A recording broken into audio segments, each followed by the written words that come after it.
control signals, they are generated in the 8085 microprocessor.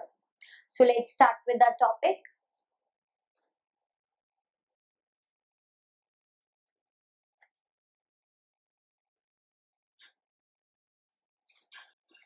The function of the control signals is to control the operations, the various operations which are performed by the processor.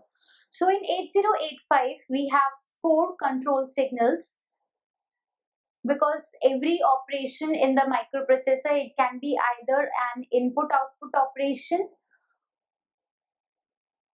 or it can be a memory operation.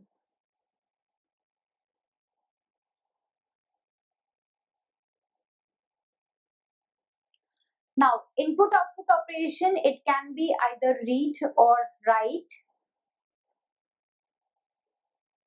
And memory operation, it can also be either read or write. So there will be 4 control signals. For input-output read, we have IOR. For input-output write, we have IOW. For memory operation read, we have MEMR. And for write, we have MEMW. MEM for memory, R is for read. Again, MEM for memory and W for the write.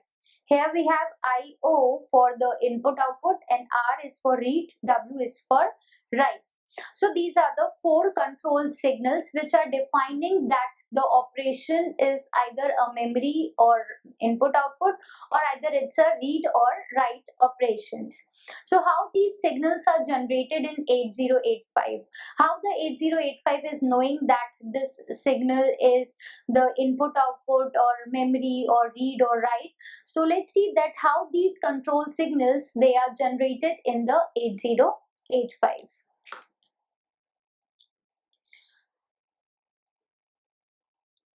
So what's the need of generating this control signal? Let us first see that.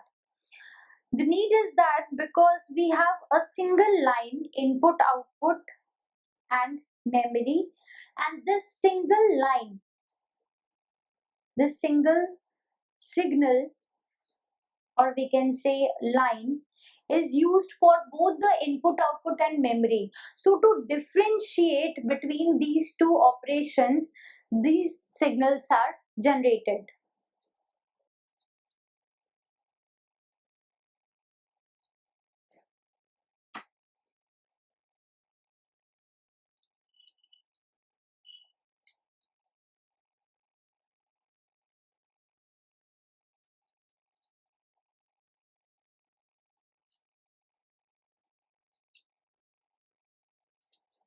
So 2 different signals are generated, one for input output, one for memory, and then 2 signals for the input output and 2 signals for the memory.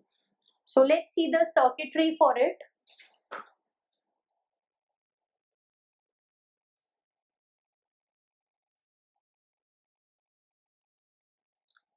This is the 8085 microprocessor. So we have here the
So this is the circuitry through which the control signals, they are generated for the memory and the input output operations.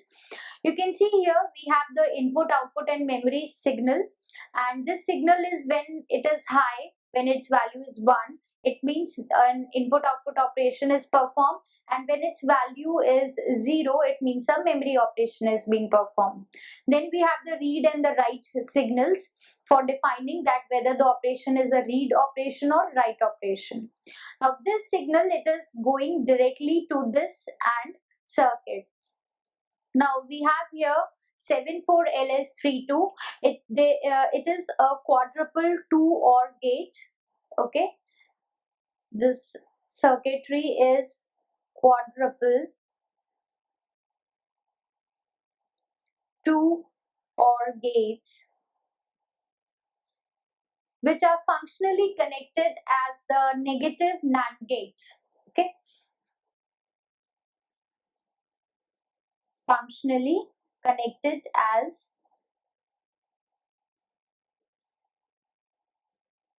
negative NAND gates.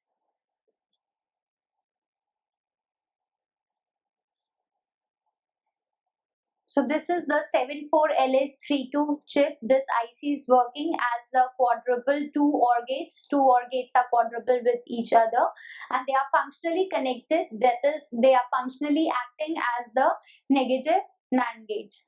So here we are having 0, and this signal is also active low. So its output will be 0. Both will be combined. That is, memory is coming from here and read signal is coming from here. So the output will be a memory read operation. Now this signal is again taken into this NAND gate, and here we are having WR. So memory and WR, these signals are combined, and the output will be a memory write signal. Here we have connected an inverter. So 0 is coming from here, so it will be converted because when this line is 1, then it will be an input output operation. So 1 will be converted by this inverter into 0, and here we are getting the read signal. So read signal is also an active low signal. So again 0 is coming from here, so the output will again be a 0, an active low signal, and this will be here read is coming, and from here input output is coming. So both get combined, and it will be an input output read operation. Now from here we are again getting the input output signal whose value is 1. So 1 will be converted into 0 by this inverter, and here we are having the write, which is active low. So 0 is coming from here. Output is again 0, an active low signal, which is the input output write signal. So you can understand from this circuitry that how these 4 control signals, 2 for the memory, 2 for the input output, and defining the read and write operations, they are generated. Here we have the 74LS32, and here we have the 74LS04 IC, which are used, which are internally they are the quadruple OR gates, but functionally they are working as the negative NAND gates. This bubble is showing that it's a negative NAND gate, so its output will be 0. The output of all the 4 NAND gates will be 0. So this is how the control signals are generated in the 8085 microprocessor. You can also see that all the 4 signals, they are active low signals and define all the operations in the microprocessor. So I hope this video is clear to you. Thank you.